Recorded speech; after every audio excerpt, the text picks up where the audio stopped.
कालमती गांव में एक पत्ता तक नहीं हिल रहा था। बस भयानक गर्मी और मौत जैसा सन्नाटा था। पर सबसे अजीब बात यह थी कि गांव के खेत में गड़ा वह लकड़ी का पुतला हर रात अपने आप एक कदम आगे बढ़ रहा था। इसलिए गांव में खौफ इतना था कि शाम ढलते ही लोग अपने अपने दरवाजे बंद कर लेते थे, क्योंकि किसी ने भी उस पुतले को वहां नहीं गाड़ा था। लोग कहते हैं वह एक रात अचानक जमीन फाड़कर बाहर निकल आया था। लेकिन एक रात गांव के उस सन्नाटे को एक दर्दनाक चीख ने चीर दिया। सुबह एक औरत की लाश उसके घर के बाहर पड़ी मिली। उसका शरीर बिल्कुल नीला पड़ चुका था, जैसे किसी ने उसके जिस्म का सारा खून चूस लिया हो। और उस दिन से रात होते ही गांव में कुत्तों के रोने की आवाजें गूंजने लगी। लोग डर के मारे रात भर सो नहीं पाते थे, क्योंकि हर रात उन्हें अपने बंद दरवाजों के बाहर से अजीब अजीब आवाजें सुनाई देने लगी थी। लोग अपने बच्चों को सीने से लगाए अंधेरे में थर थर कांपते रहते, लेकिन फिर भी सुबह होते ही किसी न किसी की लाश मिलती थी और उनके चेहरों पर डर साफ दिखाई देता था। इसलिए गांव वालों का डर अब भयानक दहशत में बदल चुका था। ऐसा लगने लगा था जैसे अगला नंबर किसी का भी हो सकता है। फिर एक दिन सब मिलकर सरपंच के पास आकर विनती करने लगे, ये सब कैसे रोका जाए।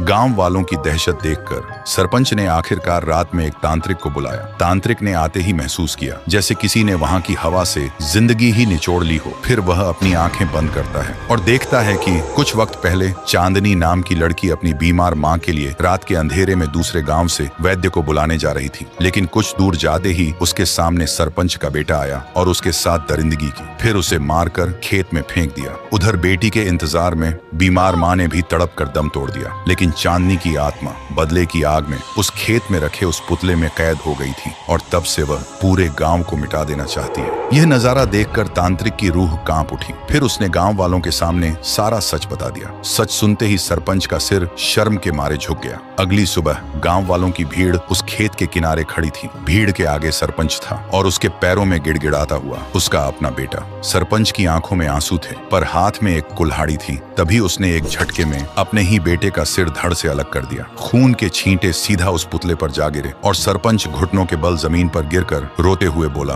तेरा बदला पूरा हुआ चांदनी। इस पापी खून से अपनी प्यास बुझा ले और इस गांव को बख्श दे। तभी आसमान का रंग बदल गया और देखते ही देखते वह पूरा पुतला राख बनकर हवा में उड़ गया। उस दिन के बाद से कालमती गांव में मौत का सिलसिला तो रुक गया था, लेकिन उस खेत की तरफ जाने की हिम्मत आज भी कोई नहीं करता। तो दोस्तों, बुरे काम का अंजाम हमेशा बुरा ही होता है। आप अपने पाप दुनिया से तो छुपा सकते हैं, लेकिन ऊपर वाले से कभी नहीं छुपा सकते।